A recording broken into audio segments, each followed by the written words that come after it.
When I was invited to speak on behalf of Mumia, one of the first things that came to mind was how long he's been in prison. How many years of his life have been stolen away from him, his community, and his loved ones. He has been incarcerated for 38 years. Mumia has been in prison longer than I have been alive. When I first spoke with Mumia on the phone, I did very little talking.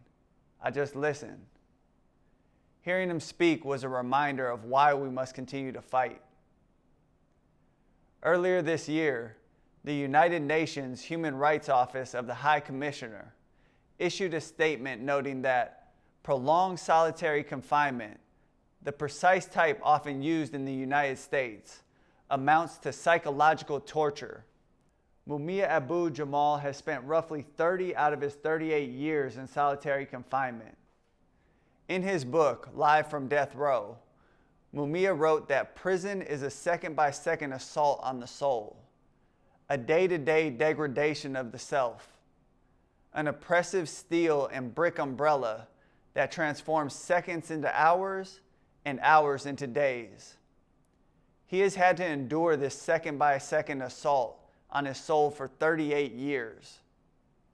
He had no record before he was arrested and framed for the death of a Philadelphia police officer. Since 1981, Mumia has maintained his innocence. His story has not changed. Mumia was shot, brutalized, arrested, and chained to a hospital bed. The first police officer assigned to him wrote in a report that the Negro male made no comment, as cited in Philly Mag. Yet 64 days into the investigation, another officer testified that Mumia had confessed to the killing. Mumia's story has not changed.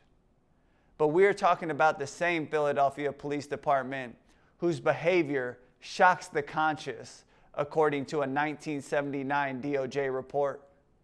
Behaviors like shooting nonviolent suspects, abusing handcuffed prisoners, and tampering with evidence. It should therefore come as little surprise that according to Dr. Johanna Fernandez, over 1/3 of the 35 officers involved in Mumia's case were subsequently convicted of rank corruption, extortion, and tampering with evidence to obtain convictions in unrelated cases. This is the same Philadelphia Police Department where officers ran racial profiling sweeps like Operation Cold Turkey in March 1985, targeting black and brown folks, and bombed the Move House in May of that year, killing 11 people, including 5 children, and destroying 61 homes. The same Philadelphia Police Department whose officers 8 days before the 2020 presidential election shot Walter Wallace Jr. dead in the streets in front of his crying mother. The Philadelphia Fraternal Order of Police has unrelentingly campaigned for Mumia's execution. During their August 1999 national meeting, a spokesperson for the organization stated that they will not rest until Abu-Jamal burns in hell. The former Philadelphia president of the Fraternal Order of Police, Richard Costello, went as far as to say that if you disagree with their views of Mumia, you can join him in the electric chair and that they will make it an electric couch. The trial judge on Mumia's case in 1981, Albert Sabo, was a former member of the Fraternal Order of Police. Court reporter Terry Moorer Carter overheard Judge Sabo telling a colleague, "I'm going to help them fry the nigger."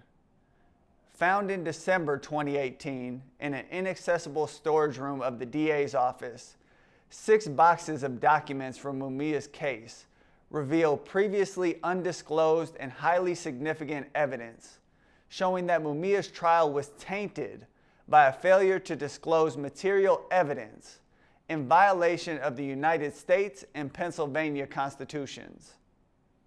In November 2019, the Fraternal Order of Police filed a King's Bench petition asking the court to allow the state attorney general, not the Philadelphia DA's office, to handle the upcoming appeals. As the FOP president John McNesby said, just last year, Mumia should remain in prison for the rest of his life.